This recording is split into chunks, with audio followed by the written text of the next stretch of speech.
Deep under the world, they chitter and plan, watching, waiting.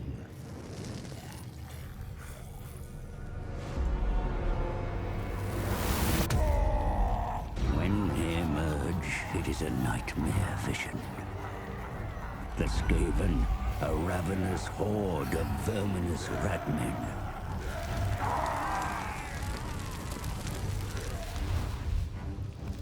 They gnaw at the roots of the world like an infected wound. They mean to rule over ruins, for such is the will of their god, the great horned rat. Only the island home of the High Elves has remained unscathed. And at its center is the Great Vortex.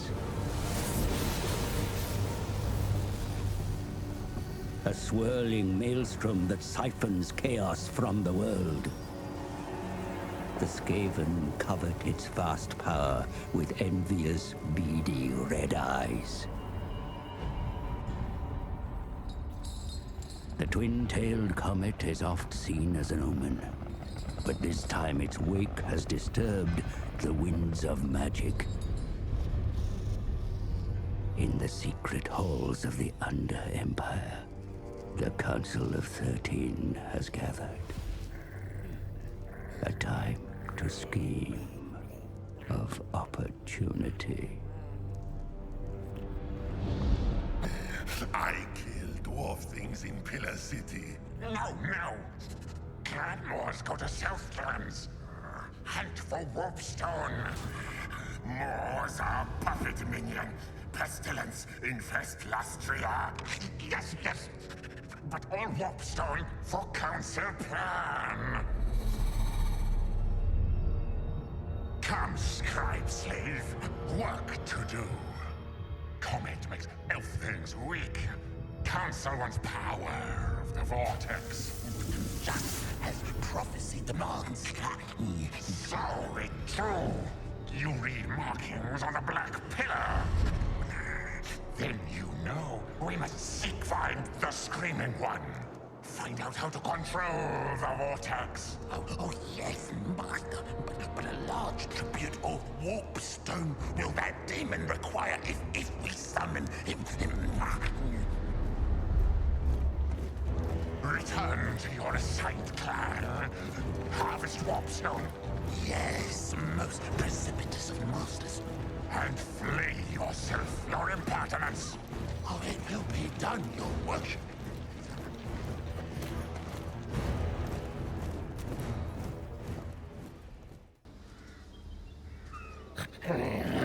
Squirt, musk of fear, vermin, for the head taker comes before you. I has mission from council itself. That how important I am. Southlands under attack from elf things. Clanmores sent to kill elf things and find Warpstone. Warpstone essential. Elf things come from Sea Fortress. In time, we take that too. Good base for Queek, maybe. Yes? Fight elf things. Kill elf things. More stuff. More heads. More glory for Queek. Hey everybody, it's Party Elite here to further ratify a rather unrattling reveal. Skaven are Faction 4, and they are a joy. I have this 20-minute campaign video for you, as well as a quest battle, so make sure you check out the link things down below.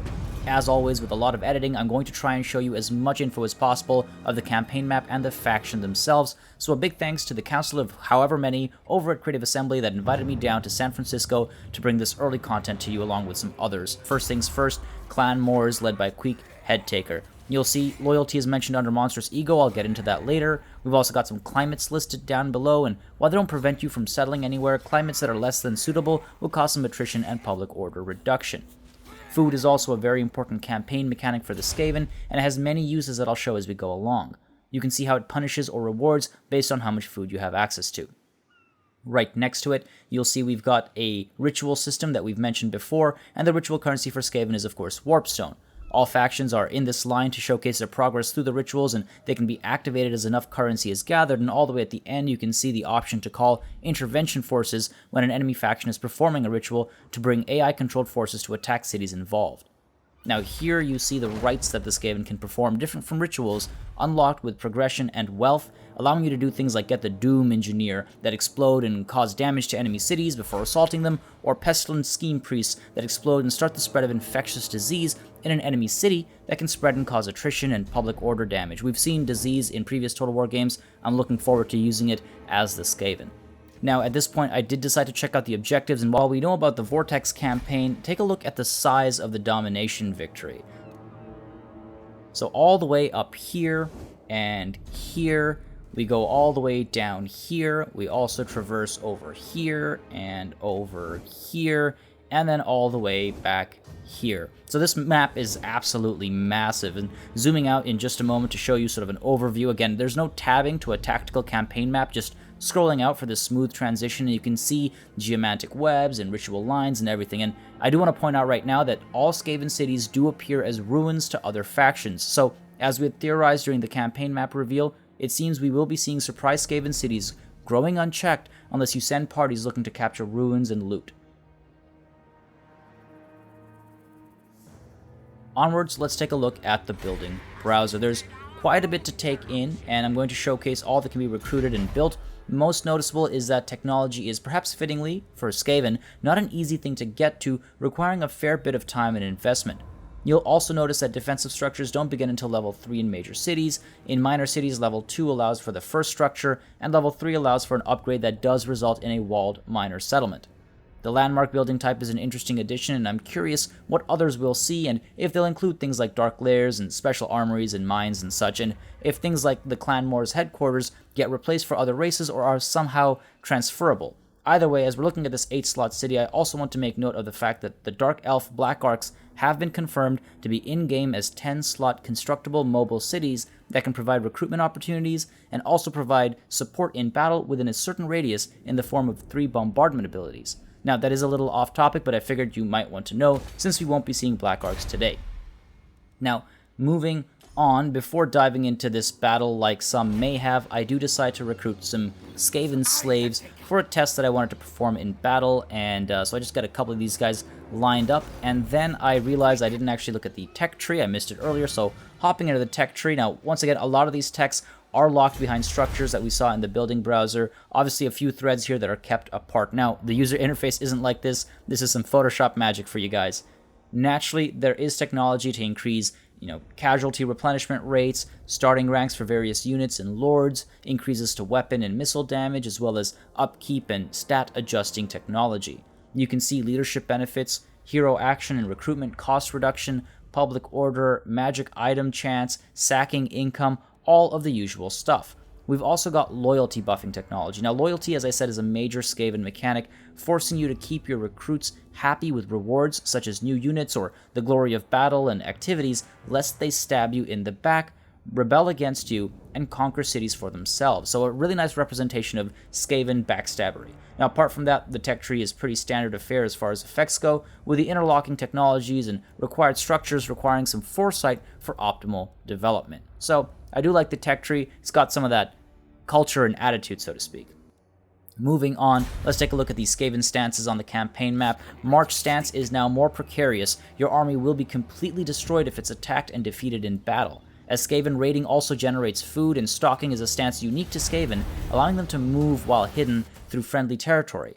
This, combined with the underway, sounds very scary to be on the receiving end of. Now, as we end the first turn, I cranked the speed up a bit, but you can see how diplomatic relations, balance of power, and economic balance between you and current factions is shown up top, alongside some pretty deep camera options for what you do and don't want to see. I don't really get into that. Now, let's move on to kill some elf things. Their garrison is pretty pitiful, and we're about to make it a bit more ratty. Now, unfortunately, I am just short in terms of distance, so we're going to skip this turn with a cut. I'm not hiding anything. There's nothing sneaky going on over here. I do want to point out that the spacebar menu now works on the campaign map as well, as you saw the little pop-up on the right-hand side for a moment there. So yeah, skipping right through that, I do want to point out also that the end turn button at the bottom right corner now actually teleports you to unfinished business if you click on it when there's still stuff to do before you end the turn. So it's nice to see it that way. It makes it a lot quicker. Now, moving on to Dawn's Light, I decide to auto-resolve this battle so I can fight a field battle later on. And of course, we do get a decisive victory over here. Now you can see also one of the uses of food for Skaven. I can actually invest food into this settlement to occupy it at varying levels. And while the image for raising is hilarious with that rat punching a wall and breaking it, I opt to occupy this at level 3, and that does significantly reduce my food stockpiles. Now, you know, what's life without a few risks, I guess? You can see I've taken a pretty big one here, though, reducing leadership, public order, and growth in one swoop. Thankfully, though, the negative doesn't last forever. I do have some buildings generating food, as you can see on this screen here, so I will start recovering that, but right now, I am in a bit of a tough spot. Now, as Queek's wonderful voice actor is thirsting for more action, I do want to take a look at Queek's skill tree. Again, the UI is similar to the first game, but admittedly, there's some harder to read Photoshop magic here, helping us see the details. Right away, you'll notice 2 quests, one for Dwarf Gouger and one for Warp Shard Armor. We see Queek's ability to gain Frenzy, eventually cause fear, and help the Skaven slaves and clan rats in his army up top, with assistance for almost all other major unit types down the red tract in the middle. The really interesting parts are Verminous Valor and how it seems to protect friendlies from explosions, and says allows chance to escape melee. That's certainly a couple of new points. We also see standard reductions for corruption and cost, as well as increases in recruitment rank and earnings. But it gets really interesting when you see after Rally on the red tract, there are some benefits for units that are locked behind gold ranks. So that's an interesting situation and setup. We haven't seen that before. And there was also Trophy Heads, which is an excellent name for a hex that targets an enemy character with a big melee debuff. Onwards with our campaign, we do see the High Elves mobilize a fleet, probably coming towards me, ever so threatening, so I do decide to sort of take Queek over here and attack Vanya and try to take Vanya's head. So now you'll see the use of food to actually increase the number of uses for the Menace below, an ability that allows me to spawn a unit of clan rats once every 60 seconds. So the more food I dedicate to this battle, the more clan rats I'll be able to bring to the field.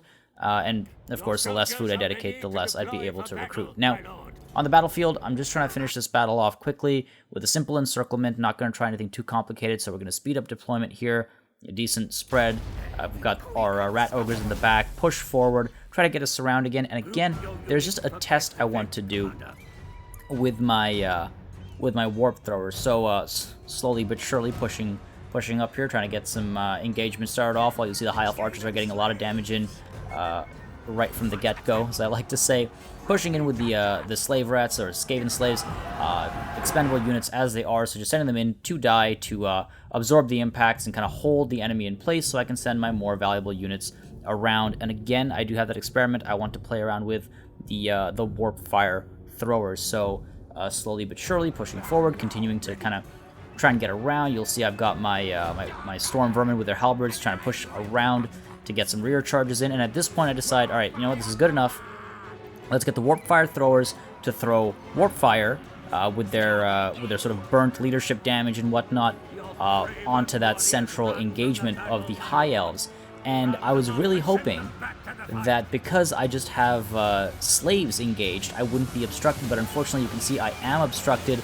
Most of the unit is not firing, or they're firing in a very narrow sort of spot there. So unfortunately it does look like Skaven are obstructed. They don't fire into their own friendlies. It's a little unfortunate, but it is what it is. Decent amount of damage does come through, though, especially to morale. That burnt leadership damage is pretty wonderful. Meanwhile, you'll see I do spawn some clan rats back there to try and shut down enemy range support, and I send these halberdiers in as well. Decent amount of damage being done, of course. It's a rear charge. Morale damage is going to be helpful as well. All those mechanics stay the same, and at this point, you'll see I do try to engage all these units, try to engage those archers there as well with my warp fire throwers. And these Skaven slaves, meanwhile, I do pull them back once more just to try and get a clear shot into the spearmen there. So just pulling those slaves back, hoping that I can get some warp fire in here and just finish this battle off quickly. Plus, it's a beautiful sight seeing the warp fire come in. Flamethrower Infantry is an absolutely intimidating name, and they do a lot of work. So I'm going to have a lot of fun with these guys on the battlefield, sort of using your slaves to hold enemy lines in place, send the warp fire throwers around back, and then just unleash all manner of devastation. So you'll see those guys, those spearmen, do fall apart, and now I just kind of speed up the battle, and I do want to finish this off as quickly as possible. Now, the elves do decide pretty quickly that they'd rather not stick around and fight. You'll see I got a few more surrounds going on, but I do try to get Queek involved at the end in just a moment. You'll see send Queek in against Vanya there, and Queek's model does look absolutely excellent. I love his little trophy rack on the back, and look at how he kind of gnaws and stuff. Absolutely beautiful. Great job there, I have to say, by the artists. But, you know, we've come to expect nothing less, of course. But with this little duel going on, we do have a victory. Unfortunately, Vanya does survive, but there you have it. My first battle in Total War Warhammer 2 campaign, and it's a decisive victory. Woohoo. Now, with that said, you'll see over here I do have some options after the battle. We can either sell them off for money, so ransom, enslave for food, which is a scary thought, or of course we can eat them right away for some replenishment. So those are the post-battle options, and you'll see right now, since they did get away, Queek's just going to chase after and shut the army down. And at this point, once again, we enslave to get some food, just to help me out a little bit. Food is very important, as I discussed earlier.